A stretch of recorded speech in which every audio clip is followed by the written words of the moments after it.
نیاندرتھالز جو موجودہ انسانی نسل یعنی کہ ہومو سیپینس سے ہائٹ کے اندر چھوٹے مگر بہت ہی طاقتور جسم کے مالک تھے۔ یہ موجودہ دور کے یورپی ممالک جن کے اندر انسان ہیں، ان کا کہنا ہے کہ سمبینز اور انسان آپس کے اندر ارتقائی کزن ہیں۔ دو پیروں پر انسان اس لیے کھڑا ہو گیا کہ وہ زمانے کے اندر اور اس وقت کے ماحول کے مطابق اس کی بقا کے لیے یہ بہت ضروری تھا۔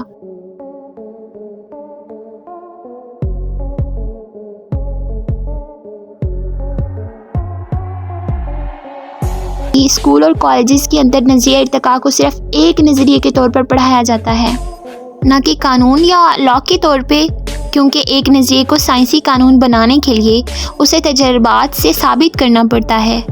یہ بات یاد رکھیں کہ نارمن کو اس وقت بائیولوجی اور ڈی این اے کا بالکل بھی نہیں پتہ تھا، اس لیے اس نے یہ تو بتا دیا کہ زندہ جان کے اندر وقت کے ساتھ بدلاؤ آتا ہے، لیکن یہ نہیں بتا سکا کہ یہ بدلاؤ کس طرح سے آتا ہے، ان کے جسم کے اندر کیا بدلا ہوتا ہے۔ اس لیے 20ویں صدی کے اندر گورنمنٹ کے بیان کردہ ارتقائی خیالات میں موجود خامیوں کو بڑے پیمانے پر تبدیل کیا گیا اور ایک نئے نظریے کی بنیاد ڈالی گئی جسے نیو ڈائنامٹ کا نام دیا گیا۔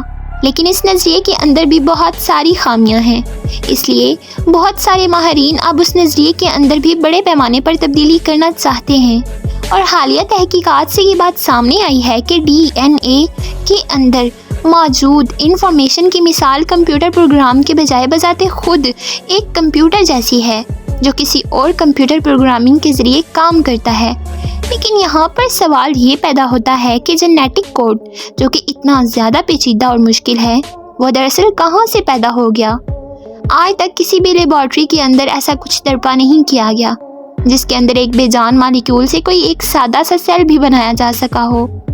اس کے علاوہ بائیولوجی کے اندر سب سے اہم تھیوری سیل تھیوری کی بنیاد پوائنٹس کے اندر یہ بات شامل ہے کہ ایک سیل پہلے سے ہی موجود سیل سے ہی وجود کے اندر آ سکتا ہے، اس کے علاوہ بالکل نہیں، یعنی کسی بے جان سیل سے نہیں آ سکتا۔ مگر پھر بھی کچھ منکرین خدا احادیث اور قرآن سے نظریہ ارتقاء کو ثابت کرنے کی کوشش کرتے ہیں۔ ان کے مطابق انسان بندر نما مخلوق سے مسلسل ارتقاء کے ذریعے پیدا ہوا، پھر اللہ تعالیٰ نے ان میں سے کسی ایک انسان کو چن کر اس کے اندر اپنی روح پھونکی جسے انسان کو شعور حاصل ہوا۔ لیکن یاد رکھیے کہ یہ عقیدہ قرآن اور صحیح حدیث کے خلاف ہے، جس کی کئی مثالیں دی جا سکتی ہیں، کیونکہ قرآن کریم کے اندر جگہ جگہ حضرت آدم علیہ السلام کی مٹی سے تخلیق اور ان کا جنت میں ٹھہرنا اور پھر زمین پر اتارے جانے کا ذکر موجود ہے۔ اس کے علاوہ قرآن پاک میں حضرت عیسیٰ علیہ السلام کے بنا باپ کی پیدائش کو حضرت آدم علیہ السلام کی مثال بیان کر کے کہا گیا ہے، جنہیں بغیر ماں کے پیدا کیا گیا۔ یعنی کہ یہ تمام قرآنی آیات یہ ثابت کرتی ہیں کہ انسان کو تخلیق کیا گیا، یہ کسی جانور کی ارتقائی شکل نہیں ہے۔ کیا انسانوں کو نظریہ ارتقاء کی صورت میں دھوکہ دیا جا رہا ہے؟ اس کا زیادہ تر لوگوں کو اندازہ بھی نہیں ہے کہ خدا کے وجود کو نہ ماننے والے کس طرح سے اس دنیا کائنات اور خود انسان کے وجود کو بس صرف قدرتی عمل ثابت کرنے پر تلے ہیں تاکہ خدا کی ذات پر ان کا یقین ختم ہو جائے۔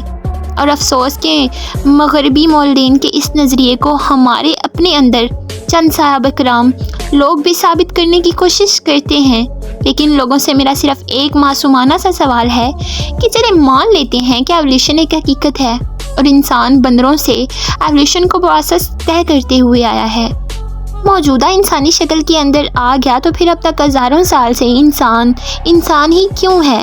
یعنی کہ کسی اور مخلوق کے اندر کیوں نہیں بدل گیا؟ کیونکہ ہمارے پاس تو انسانوں کی ہزاروں سال کی ہسٹری موجود ہے کہ اس وقت بھی انسان تھا۔ ہاں، اگر ایولیوشن کو صرف انسانی ظاہری خد و خال کے اندر بدلاؤ کے طور پر مان لیا جائے تو کوئی حرج نہیں۔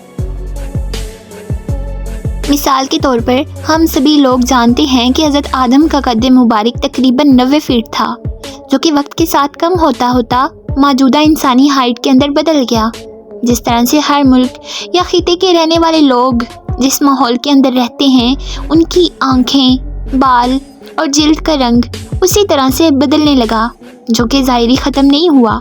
یعنی کہ یہاں پر نظریہ ارتقاء کی کوئی حقیقت نہیں ہے۔ یہ ایک حقیقت ہے کہ ایک ترتیب شدہ نظام بغیر کسی سمجھدار دماغ کے چھیڑ چھاڑ کی بے ترتیب چیزوں سے کبھی نہیں بن سکتا۔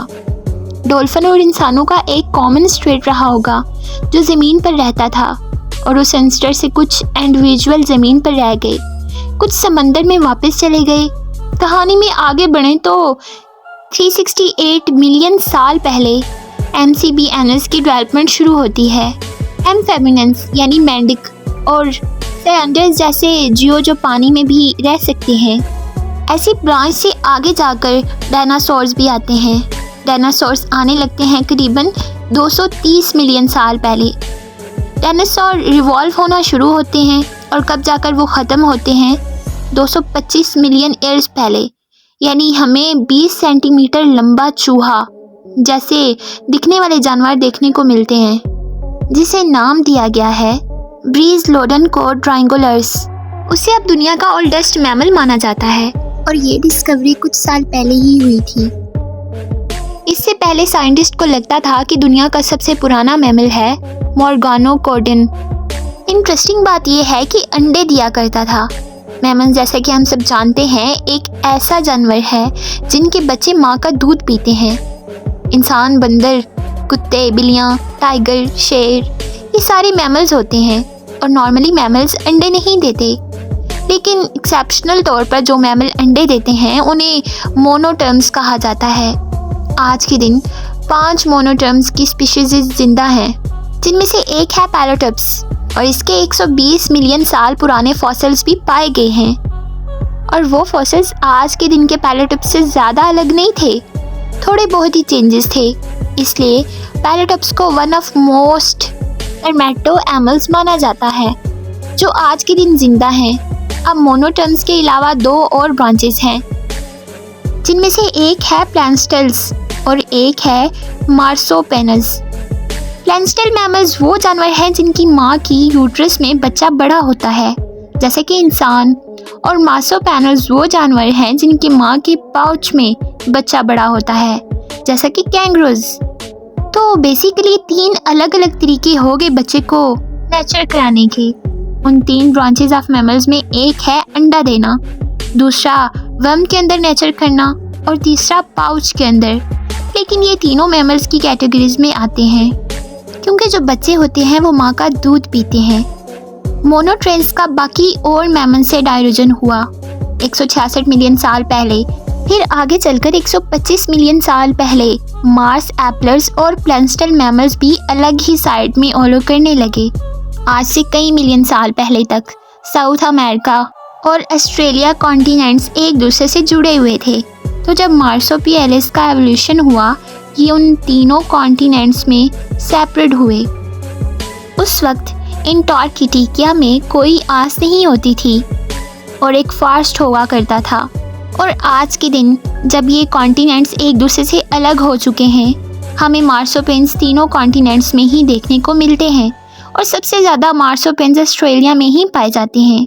ساؤتھ امریکہ میں وہ باقی میملز کے ساتھ کمپیٹ کر کے فٹ نہیں ہو پائے سچویشن میں، لیکن آسٹریلیا میں ان کا کمپٹیشن نہیں تھا باقی میملز کے ساتھ، اس لیے آج کے دن کینگروز جیسے جانور ہمیں صرف آسٹریلیا میں ہی دیکھنے کو ملتے ہیں۔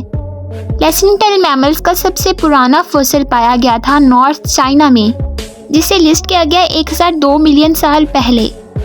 حالانکہ 2013 کی اسٹڈی میں سائنٹسٹ نے اس چیز کو کاؤنٹر کیا تھا، یہ کہتے ہوئے کہ اس جانور میں وہ سارے فیچرز نہیں تھے جو آج کے دن باقی پلانسٹل میملز میں دیکھنے کو ملتے ہیں۔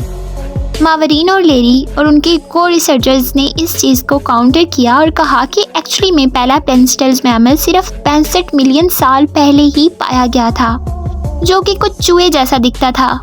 اب ہم ٹائم لائن کے سب سے انٹرسٹنگ پارٹ پر آ رہے ہیں، کیونکہ اس وقت ڈائناسور بالکل ختم ہو چکا ہے، مطلب کہ ایسٹرائڈز نے سارے ڈائناسورز کو ختم کر دیا، لیکن اس کا مطلب یہ تھا کہ میملز کو برا کرنے کا چانس ملا۔ زمین کے ایکو سسٹم میں بہت ساری خالی جگہیں بچ گئیں جہاں پر میملز فٹ بیٹھ سکتے تھے۔ سائنس جرنل میں پبلش کی گئی اسٹڈی نے بتایا کہ پلس سینٹل میملز کے اچھے دن تبھی شروع ہوئے جب ڈائناسورز کا ایکسٹینکشن ہوا۔ اگر یہ نہ ہوتا تو یہ ہمیں پلانسل میملز میں ڈائیورسٹی کبھی نہیں دیکھنے کو ملتی، انسان شاید کبھی ایگزسٹ کر ہی نہیں سکتا تھا۔ اب اگر ایوولوشن کے پرسپیکٹیو سے دیکھا جائے تو یہ اچھا ہوتا کہ جین ڈائیورسٹی زیادہ دیکھنے کو ملے، الگ الگ طرح کی ورائٹی آف جینز میں انٹر مکسنگ دیکھنے کو ملے۔ اور فورتھ یہ کہ جین کلوجینیٹک ڈرافٹ سے کافی ملتا جلتا ہے، لیکن اس میں کیا ہوتا ہے کہ ایک پاپولیشن مائگریٹ کرتی ہے دوسری پاپولیشن کی طرف اور ان میں مکسنگ دیکھنے کو ملتی ہے۔ اور اس کی بیسٹ ایگزامپل یہ ہے کہ افریقہ کی ملیریا کی ماسکیٹو میں انسیکٹیسائڈز ریزینٹس کی جین پایا جانا۔ یہ ریزیڈنس کی جینز پہلے کسی اور طرح کے مچھر میں پائی گئی تھی، لیکن جب اس مچھر کی پاپولیشن نے آگے آ کر دوسرے سے انٹریکٹ کیا تو انسیکٹیسائڈ ریزیڈنس ان مچھروں میں بھی ملی۔ اب یہاں پہ آپ کے ذہن میں بھی ایک سوال آیا ہوگا کہ ایوولوشن کی ٹائم لائن کیا ہوتی ہے؟ ایوولوشن کتنی تیزی یا کتنی آرام سے ہوتی ہے؟ اس کا کوئی کانٹریکٹ انسر نہیں ہے، یہ ایکچولی اسپیشیز پہ ڈیپینڈ کرتا ہے۔ ایوولوشن کو ہونے میں کئی لاکھوں سال کا وقت بھی لگ سکتا ہے، جیسا کہ ہم نے میملز کے کیس میں دیکھا، لیکن دوسری طرف یہ 1-2 سال کے اندر بھی ہو سکتی ہے۔ So if you like it, do subscribe and stay tuned. اللہ حافظ۔